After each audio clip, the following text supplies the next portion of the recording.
एक शख्स अपनी वाइफ तथा बच्चों के साथ वेकेशन मनाने गया, जहां आगे से ये बोट की मदद से जाने वाले थे किसी दूसरे आइलैंड पर घूमने। पर काफी लंबे सफर के बाद ये किसी दूसरे आइलैंड पर पहुंचे, जहां एक भी इंसानी बस्ती नहीं थी। यहाँ पहुंचकर तीनों लोग डरने लगे, क्योंकि ये किनारे से काफी दूर आ चुके थे। साथ ही साथ यहाँ समुद्री लुटेरों का भी खतरा होता है, पर इन्हें जिस बात का डर था आखिर में वैसा ही हुआ। स्टोरी की शुरुआत हुई डॉक्टर केविन नाम के शख्स से, जो अपनी वाइफ तथा बच्चों के साथ वेकेशन पर जाने की तैयारी कर रहा है। इनका यह वेकेशन होगा कैरेबिया में। केविन इस वेकेशन के लिए अपनी वाइफ से बहुत पहले से ही प्रॉमिस किया था, पर डिले होने के बाद आज वह समय आ गया जब ये जाएंगे टूर के लिए। फिलहाल सुबह ही सारी तैयारी हो गई, ये जाने ही वाले थे। तभी वहाँ पहुंचा उनका पड़ोसी लुकास, जो केविन को थैंक यू बोलने के साथ साथ बताता है कि तुम्हारी वजह से मैं वेकेशन पर जा पाया। जैसा कि वह बुजुर्ग आदमी वेकेशन पर जा चुका है, इसलिए उसे वेकेशन के बारे में सब कुछ पता था। इसलिए केविन को सलाह दिया कि वहाँ टिप देने में कंजूसी मत करना, क्योंकि कैरेबियन इकोनॉमी टूरिस्ट के पैसे से ही चलती है। इस तरह ये आखिरी बार अपने पड़ोसी से मिलकर निकल पड़े, जहाँ इन्होंने एयरपोर्ट से प्लेन ली। इस तरह केविन का सफर शुरू हुआ प्लेन से। ये जैसे अपने मंजिल के काफी नजदीक पहुँचे तो प्लेन से ही नीचे कई सारे आइलैंड देखने को मिले। उसका छोटा बच्चा उन आइलैंड को देखकर काफी खुश हुआ। केविन अपने बेटे की बात मान लेता है कि हम जरूर जाएंगे। फिलहाल अपनी डेस्टिनेशन पहुंचकर इन्होंने एक होटल बुक किया। वहां पहुंचकर उसके पड़ोसी ने जैसा कहा था उसने वैसा किया। लोगों को काफी अच्छा टिप दिया, जिस कारण उसे अच्छी सर्विस भी मिल रही थी। पहले दिन तो ये होटल में ही रुके। अगले दिन केविन प्लान बनाने लगा घूमने का। जैसा कि इनका होटल बिल्कुल समंदर के किनारे है, इसलिए एक जेट बुक करने का फैसला किया, क्योंकि वो अपने बेटे को सरप्राइज देना चाहता था। पर जब बुकिंग के लिए पहुंचा तो सारे जेट बुक हो चुके थे। अब एक दूसरा रास्ता है, वह था बोट। इसलिए आखिर में एक बोट किराए पर लिया। केविन को बोट वगैरह अच्छी तरह से चलाना आता था, इसलिए वो अपने फैमिली के साथ ही बोट से निकल पड़ा। फिलहाल समंदर में इनका सफर काफी लंबे समय तक चला, लेकिन जब ये समंदर में काफी अंदर आ गए तो केविन की वाइफ को डर लगने लगा था। पर केविन उसे डरने से मना किया कि डरने की कोई जरूरत नहीं, कुछ नहीं होगा, हम बोट घुमाकर वापस जा रहे हैं। पर वह जैसे बोट घुमाने वाला था कि उसके बेटे को सामने एक आइलैंड दिखाई पड़ा। अपने बेटे के एक्साइटमेंट को देखकर वो उसे आइलैंड दिखाने का फैसला किया। थोड़ी देर में ये आइलैंड पर पहुंच गए। आइलैंड पर पहुंचकर उसका बेटा काफी खुश था। इस तरह भी ये तीनों लोग काफी समय तक आइलैंड पर ही रुके रहे। दोपहर के बाद ये वापस से यहाँ से निकलने का फैसला किए, क्योंकि जल्द ही शाम होगी, फिर हो जाएगा अंधेरा। लेकिन जब जाने के लिए बोट स्टार्ट की गई तो इंजन स्टार्ट ही नहीं हुआ। वह कई बार कोशिश किया, पर उसकी हर कोशिश नाकामयाब साबित हुई। ये देख उसकी वाइफ काफी डरने लगी थी, पर उसे समझाया गया कि डरने की कोई जरूरत नहीं, अभी हम स्टार्ट कर लेंगे। पर अगले आधे घंटे तक लगातार स्टार्ट करने की कोशिश की गई, मगर बोट स्टार्ट हुआ ही नहीं। अगले कुछ ही घंटे बाद शाम हो गए, पर इंजन है कि अभी भी स्टार्ट नहीं हुआ। ये जिस छोटे आइलैंड पर मौजूद हैं, यहाँ सर्वाइवल के लिए ऐसी कोई भी चीज नहीं जो इन्हें लंबे समय तक जीवित रख सके। आने के दौरान इन्होंने खाने पीने का कोई सामान नहीं लिया था, क्योंकि इनका प्लान समंदर में ज्यादा समय तक रुकने का नहीं था। पर कुछ ही घंटे में अंधेरा हो गया। इन्हें भी एहसास हो चुका है ये फंस चुके हैं आइलैंड पर। फिलहाल जैसे तैसे इनकी रात आइलैंड पर गुजर गई। सुबह हुआ। सुबह जब केविन की वाइफ जूलिया उठी तो वह देखती है कि उसके बेटे की तबीयत खराब हो रही है। इसलिए केविन उसे छांव में रहने को कहा। साथ ही साथ यह भी कहा कि हमें सब्र रखना होगा, जल्द ही मदद आ जाएगी। थोड़े समय इंतजार के बाद समंदर में एक बोट आता हुआ दिखाई पड़ा, पर वह बोट उस आइलैंड के करीब नहीं बल्कि जा रहा था उससे दूर। मदद के लिए केविन चिल्ला चिल्लाकर आवाजें लगाया, पर बोट वहां आई नहीं, वहां से दूसरी तरफ चली गई। दूसरे दिन भी यहाँ से बचकर निकलने की कोई उम्मीद नहीं थी। ऐसे ही समय गुजरता रहा। पहला दिन भी खत्म हो गया, रात होने को आई। दूसरी रात तीनों लोग घबराए हुए थे।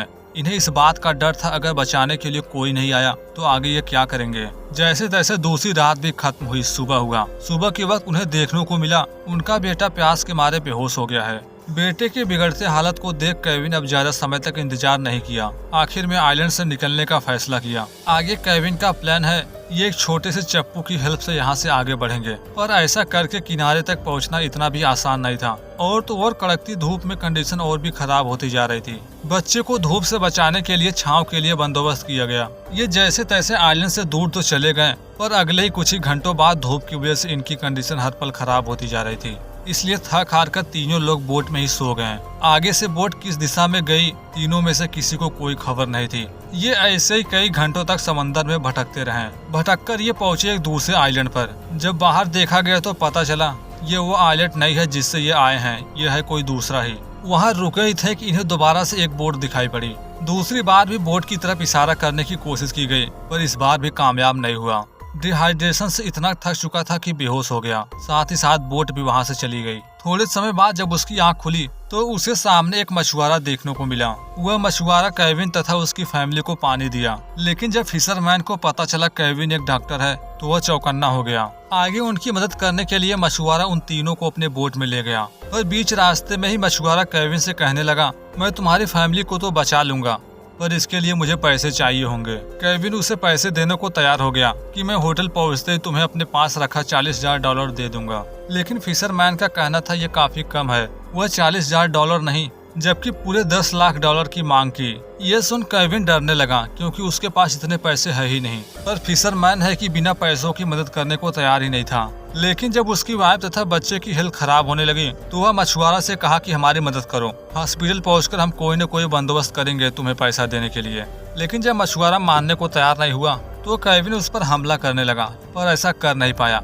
आखिर में मछुआरा उसके सर पर हमला करके बेहोश कर दिया। जब केविन की आंख खुली तो उसे देखने को मिला वो इस समय मौजूद है मछुआरे के बोट पर उसकी वाइफ तथा बच्चे वहाँ नहीं थे, बल्कि वह आइलैंड पर ही है। वह केविन को किनारे इसलिए ले जा रहा था ताकि वह केविन से पैसा ले सके, क्योंकि जब तक केविन उसे पैसा देने वाला नहीं था तब तक वह ना ही उस आइलैंड के बारे में बताएगा जहाँ पर उसकी वाइफ तथा बच्चे हैं। अगले कुछ ही मिनटों बाद बोट किनारे पर आ गई। आगे से केविन पैसों का बंदोबस्त करने के लिए अपने सारे रिलेटिव से संपर्क किया, पर उसे कोई मदद नहीं मिली। फिलहाल आगे वो बैंक में गया, जहां अकाउंट से सारे पैसे को निकाला, जो पूरे $1,90,000 थे। मगर फिशरमैन इतना भी पैसा लेने को तैयार नहीं हो रहा था, पर काफी सोच विचार के बाद लेने को तैयार हो गया, क्योंकि उसे लग रहा था अगर उसने ज्यादा लालच की तो शायद वह इन पैसों से भी हाथ धो बैठे। पैसा मिलता ही मछुआरा केविन को उस आइलैंड पर ले जाने के लिए निकल पड़ा, लेकिन केविन जैसे उसके बोट में बैठा मछुआरा उसके साथ धोखा किया, बाहर से दरवाजा बंद कर दिया बोट का। वह ऐसा इसलिए कर रहा था क्योंकि वह नहीं चाहता कि इनके पीछे अमेरिकी पड़े। कहा कि मैं आगे आगे चलता हूँ, मेरे पीछे तुम आओ। यह देख केविन डरने लगा। उसे एहसास हो चुका था जरूर कुछ गड़बड़ होने वाला है, पर केविन के पास दूसरा कोई रास्ता नहीं था उसके पीछे पीछे जाने का। इस तरह ये काफी समय तक समंदर में जाते रहे। ये किनारे से कई किलोमीटर अंदर आ चुके थे समंदर में, पर ये जैसे ही समंदर के बीच पहुंचे मछुआरा केविन की बोट पर आया, जहां वह बोट में छेद करने लगा, क्योंकि वह उसे उस आइलैंड पर उसकी वाइफ तथा बच्चों से मिलाने नहीं बल्कि समंदर में लाया था डुबाकर मारने को। क्योंकि मछुआरे को डर है कहीं वो अपने फैमिली को पाकर हमारे बारे में पुलिस को इन्फॉर्म न कर दे। यहाँ मछुआरे को लगा कि अब वह डूबकर मारा जाएगा, पर उसके जाने के थोड़ी देर बाद केविन बड़े मुश्किल से दरवाजा खोलकर बाहर निकला। बाहर आकर भी चीजें सॉल्व नहीं हुई थी। वह इस समय मौजूद है समंदर के बीच। ऐसे ही वह कई घंटों तक तैरता रहा। थोड़ी देर बाद पास एक बोट गुजर रही थी, जिस पर मौजूद टूरिस्ट की नजर उस पर पड़ गई। वे उसे किनारे ले गए। जैसा कि अभी भी उसकी फैमिली उसे नहीं मिली, इसलिए यह सारी बात पुलिस को बताई, जहां उसकी मुलाकात एक डिटेक्टिव से हुई जो उसकी पूरी मदद करने को तैयार था। केविन को जब वहां का मैप दिखाया गया तो पता चला वहां कई सारे आइलैंड हैं। उसकी वाइफ तथा बच्चे को ढूंढने में काफी लंबा समय लग सकता है। ये जानकर केविन को इतना तो पता चल चुका था पुलिस से मदद लेकर भी कोई फायदा नहीं होगा। उसके बच्चे तथा वाइफ का कल तक जीवित रहना मुश्किल होगा। वे वैसे भी पिछले 3 दिनों से बिना कुछ खाए पिए होंगे।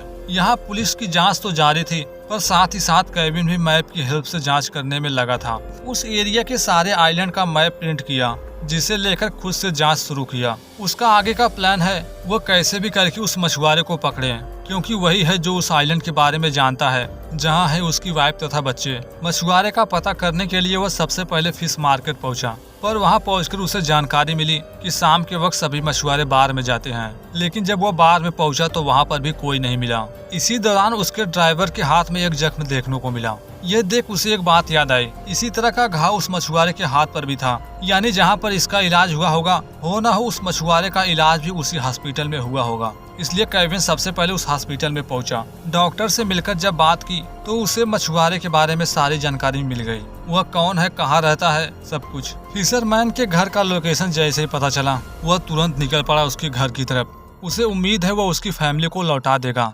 क्योंकि अब तक उसके पैसे भी मिल चुके हैं उसे। जब मछुआरे के घर में पहुंचा तो वहां उसकी वाइफ तथा बेटी देखने को मिली, जहां उसकी बेटी की हेल्थ काफी खराब थी। इतने में मछुआरा भी पहुंचा। वह कहने लगा कि मैं तुम्हें नुकसान पहुंचाने नहीं आया हूं, तुम सिर्फ मेरी वाइफ तथा बच्चे के बारे में बता दो। पर यहाँ बातें कुछ ज्यादा ही आगे बढ़ गईं। दोनों के बीच हो गई हाथापाई। मछुआरे को बचाने के लिए उसकी वाइफ हथियार के साथ आ खड़ी हुई। वह केविन पर निशाना लगाती, इससे पहले केविन उसी की बेटी को सामने कर लिया। पर हाथापाई के बीच गलती से ट्रिगर दब गया।